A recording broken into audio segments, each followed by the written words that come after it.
On this episode of The Rise the Limit, we examine Chapter 6, No Country for Checked-In Men. Many travelers see Okinawa as a resort destination, but its modern roads cut through a landscape defined by a long-standing American military presence with origins in World War II. Our narrator's drive from a former military airfield to a new coastal hotel reveals how this complex history influences even a simple tourist's journey. No Country for Checked-In Men. Ancient wings bear souls. Through Okinawa's scarred earth, where clownfish still dream. Haneda hassles. From Disney's doors to a domestic departure. Is there a specific diagnosis for the emotional whiplash one gets from being violently flung from a world of manufactured joy into the cold, fluorescent reality of airport logistics? 1 minute you're navigating a park built on the dreams of a cartoon mouse, and the next you're standing under a departures board deciphering flight codes. Today that journey was a mere 2-hour flight from Tokyo to Okinawa, but the transition between them felt like crossing universes. The first gatekeeper to this new universe was not a person, but a machine. Getting our boarding passes from the JAL kiosk was a small, soul-crushing drama in 3 acts. The airline's website, a digital entity with all the warmth of a tax audit, had already tested our patience. Now its physical emissary was playing favorites. I presented my phone, displaying a sacred QR code. The kiosk accepted my wife's and son's digital offerings, dutifully spitting out their boarding passes. For me, it delivered only a disdainful silence. After a brief and spirited argument with the unblinking screen, a human employee intervened with the practiced calm of someone who has seen this exact technological failure 1,000 times. With our full set of tickets finally in hand, we embarked on the traveler's great pilgrimage, the hunt for the airport lounge. Our business class tickets felt like keys to a promised land of free snacks and respectable armchairs. But at the ANA lounge we were met with a polite but firm denial. Apparently our tickets were the wrong flavor of business class, a distinction so subtle and fraught with social meaning it would take a SOCIOLOGIST a decade to untangle. Haneda Airport has been struggling with its own popularity since the 1960s, a period of such explosive growth they had to build an entirely new airport, Narita, just to handle the overflow. Knowing this history did little to soothe the sting of being turned away from a room full of comfortable seating. We eventually located a different lounge that welcomed our priority pass cards, a sort of universal key for the slightly less elite traveler. As we settled into chairs that had seen better days, I realized something ODD. Through the entire ordeal, from the rebellious kiosk to the final scan at the lounge entrance, not a single person had asked to see our passports. We could have been anyone. I could have entered my name as Mr. Mizptlk, the fifth-dimensional imp from the Superman comics. In fact, that would have perfectly explained why the boarding pass machine refused to acknowledge my existence. You can't expect terrestrial QR code readers to cope with interdimensional paperwork. It's a comforting thought, really. In a country known for its impeccable order, you can apparently glide through domestic security as a comic book villain, as long as your barcode scans correctly. My only real fixation is on the rules, and I'm always fascinated when they don't apply. Fierce fields. From fortress to flight path. Our 2-hour flight from Tokyo, a necessary decompression after a day spent in the orbit of a cartoon mouse, ended with a gentle bump on Okinawan soil. You land here expecting hibiscus flowers and the promise of a beach, but the island's main welcome mat, Naha Airport, has a more complicated history than its polished civilian terminals let on. For an airport, it seems to have had a surprisingly violent life. Before it was a gateway for sunburnt tourists, it was the Oroku Aerodrome, a key airfield for the Imperial Japanese Navy.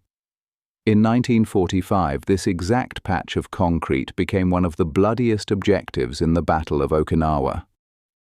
American forces fought tooth and nail for this spot, finally seizing it in June of that year.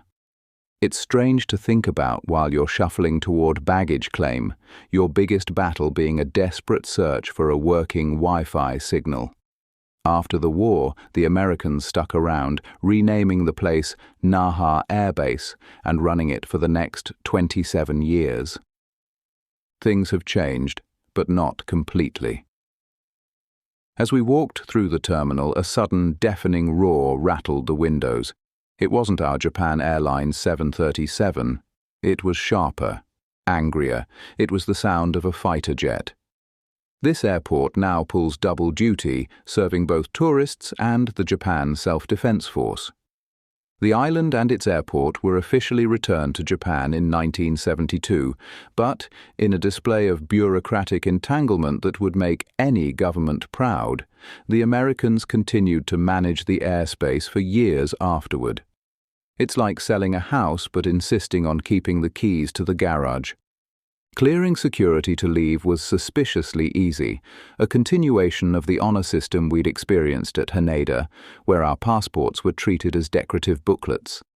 A quick scan of a QR code and we were through. From the departure lounge window, the airport's split personality was on full display. There were the civilian planes, plump and cheerful, and then there were the others, sleek F-15s, P-3 Orion surveillance planes, and bulky E-3 Hawkeyes. They sat on the tarmac with a quiet menace, like sharks mingling at a goldfish convention. You can tell the Japan Self-Defense Force presence here is significant, but it's nothing compared to the American juggernaut up the road at Kadena Air Base, a facility so large it generates its own weather systems and noise complaints. My focus, however, remained fixed on the grey machinery parked just a few hundred feet away. Every tourist was looking toward the bus signs and rental car counters. I was trying to get a better look at the missile pylons on a fighter jet. We were here for a vacation, but I was already cataloguing military hardware. The final step toward our supposed relaxation was a shuttle bus to a rental car lot, a 5-minute ride that felt like the last airlock between two completely different worlds. Ryukyuan Rift, resistance to a relentless presence. The Japanese military planes I saw on the tarmac at Naha were one thing, a tidy collection of domestically approved hardware. It turns out they were just the opening act. The main show, I learned, is sprawled across the island like a house guest who arrived for a weekend in 1945 and never left. For an island sold to the world as a sanctuary of peace, home to the planet's longest-living people, Okinawa has a paradoxical relationship with heavy ordnance. It is one of the most intensely militarized places on Earth, a fact that becomes immediately, and often loudly, apparent. The American presence here is not subtle. While Okinawa is less than 1% of Japan's total land, it hosts over 70% of the US bases. This is not a rounding error. This is one sibling getting a single pea for dinner while the other gets the whole cow. The arrangement creates a constant friction, a low-grade hum of resentment that spikes into fury. There is the noise, a sky-ripping shriek from jets at Kadena Air Base that makes conversation impossible. There is the land, vast stretches of prime real estate fenced off and occupied by a foreign military. There is the ever-present danger, made horribly real in 2004 when a Marine helicopter fell out of the sky and crashed onto a university campus next to a residential neighborhood. This is not a new problem. The roots of this unease run deep, back to the Battle of Okinawa, where the Japanese Imperial Army convinced civilians to commit mass suicide rather than surrender. The historical trauma is compounded by decades of incidents. The most infamous occurred in 1995, when 3 US servicemen abducted and raped a 12-year-old girl. The crime was monstrous, and the island erupted. It threw a spotlight on the Status of Forces Agreement, the rulebook that often protected U.S. personnel from local justice. In response, America promised to sympathetically consider handing over suspects in the future, a phrase with all the binding power of a promise to call someone back after a terrible first date. You hear an expression from locals that sums it all up: Okinawa is Japan, but it is not Japan. It's the feeling of being a strategic pawn, a buffer zone whose concerns are politely acknowledged and then ignored by the central government in Tokyo. Officials in Tokyo are seen as prioritizing the security alliance with Washington over the well-being of their own citizens in Okinawa. The solution to the Futenma airbase, located squarely in a packed city, is a perfect example. The plan is to move it, not away, but to a pristine coastal area in Hinoko, a decision that has been met with decades of fierce local protest. The central government simply overrules them. There is, of course, the argument about economics. The bases provide jobs. But critics call it a dependent economy, a gilded cage that prevents the island from developing its own industries like tourism on the land the bases occupy. And while the rising threat of China has some Okinawans grudgingly admitting the bases might be a necessary deterrent, it comes with the sharp reminder that they bear almost the entire weight of that deterrence. They are the shield, while the rest of Japan stands safely behind them. This is the endless push and pull for Okinawans, a deep desire for a normal existence clashing with the gears of global politics.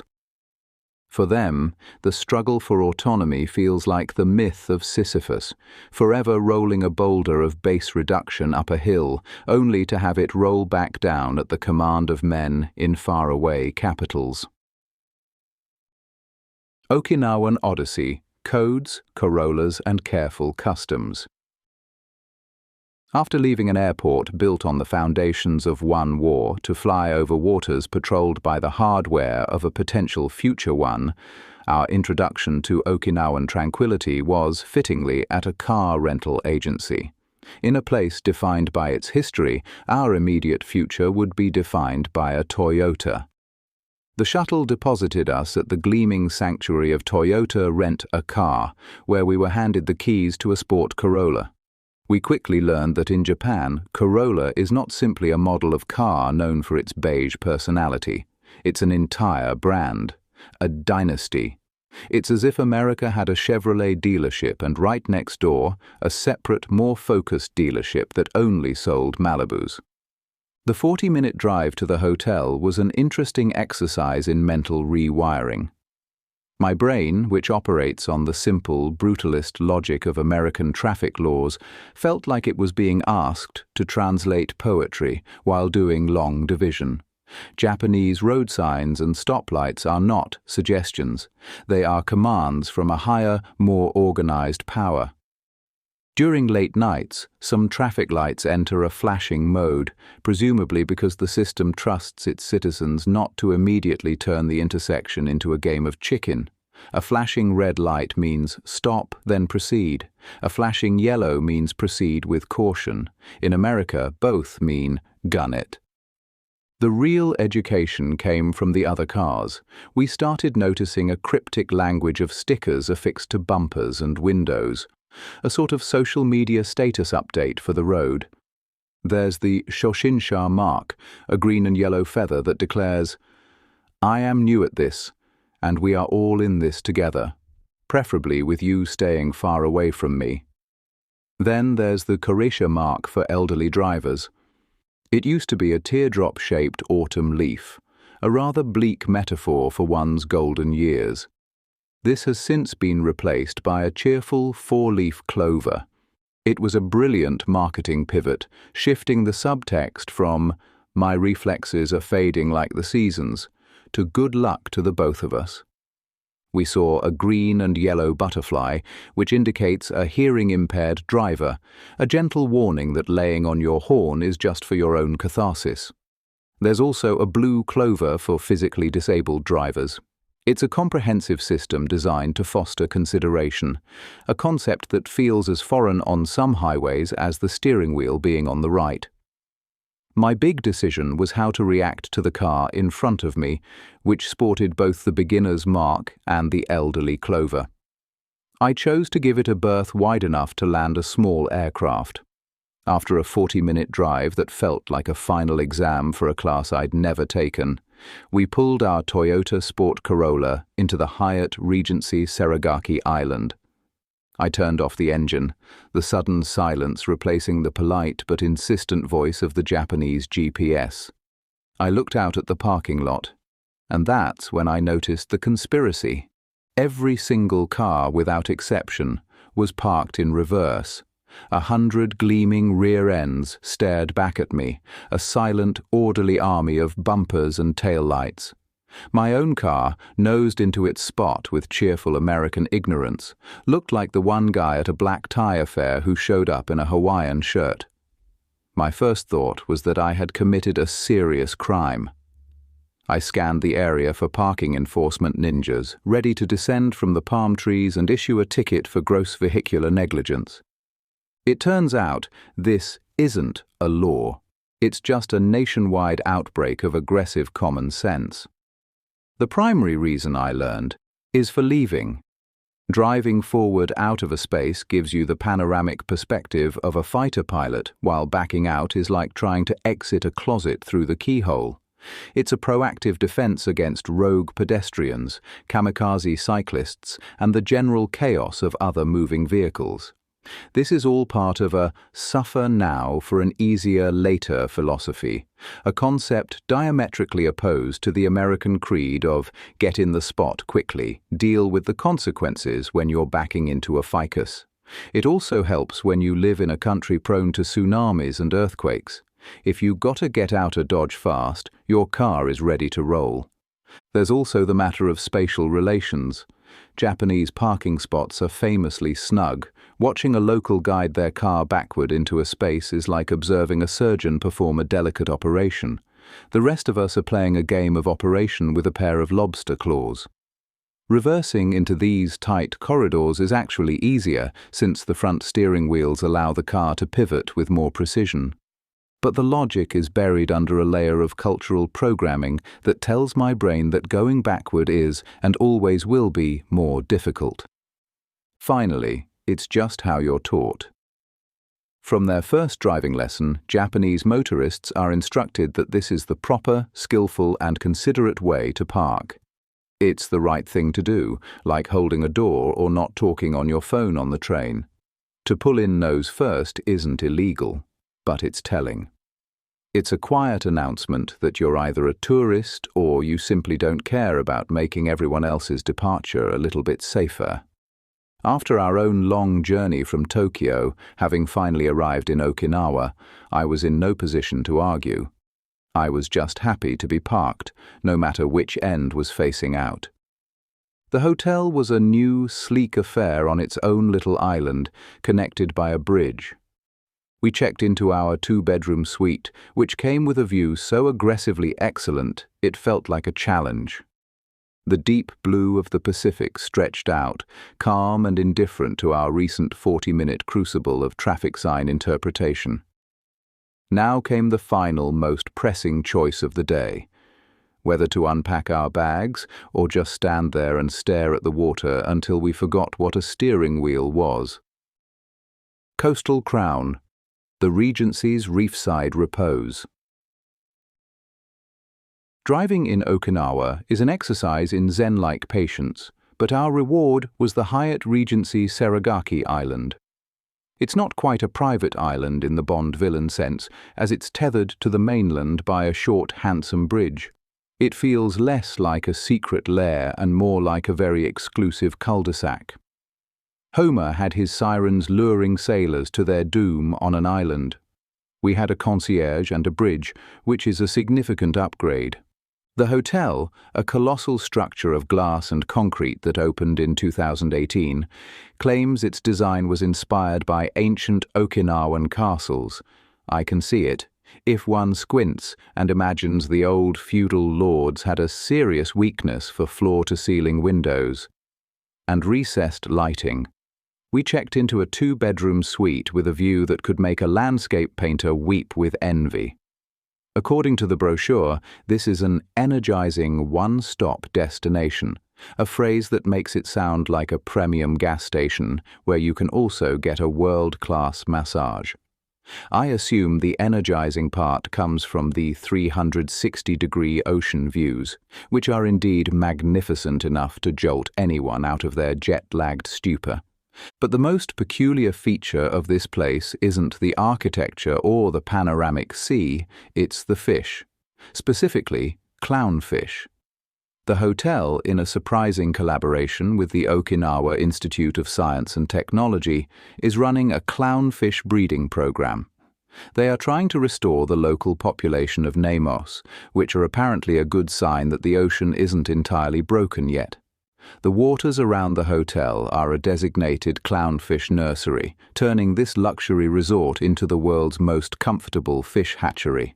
This conservation effort leads to some unique tourist opportunities.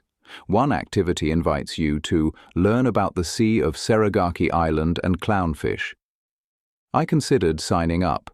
It involved a lecture followed by snorkeling, and I had to see these pampered aquatic celebrities for myself. We decided to save the fish for another day. With the warm May air settling in, my attention turned to a more pressing matter: dinner. The hotel offered several options, and we landed on one that served what was described as a very interesting meal. This is often a polite euphemism for we're not entirely sure what this is, but it's expensive. The food arrived looking less like sustenance and more like an art installation. Each dish was so perfectly constructed it seemed a crime to disturb it with a fork. The sea grapes were new for me. They are common in Okinawan cooking, and they are like salty micro-gushers with the taste of the sea. The pineapple was so good it made me wonder if this was the secret to Okinawan longevity. As the sun began to drop, I walked around the island's edge. The sky bled orange and purple over the East China Sea. I took a few photos, trying to capture the quiet end of a strange day on an island that feels both wonderfully isolated and conveniently connected. The food was a beautiful puzzle. The sunset was a final brilliant flourish. We were finally getting ready to turn in for the night. That concludes Chapter 6, No Country for Checked-In Men, a travel day where logistical snags and observations of local customs offered a preview of Okinawa's distinct character. Join us next time as planned excursions clash with strict policies, and a simple errand leads to a surprising, authentic encounter with the island's native life. Thanks for listening to The Rise the Limit. If you enjoyed this journey, the complete travelogue is available right now as a Kindle book on Amazon, Shinkansen and Sensibility. And if you want to come behind the scenes, get bonus content, you can join my community on Patreon.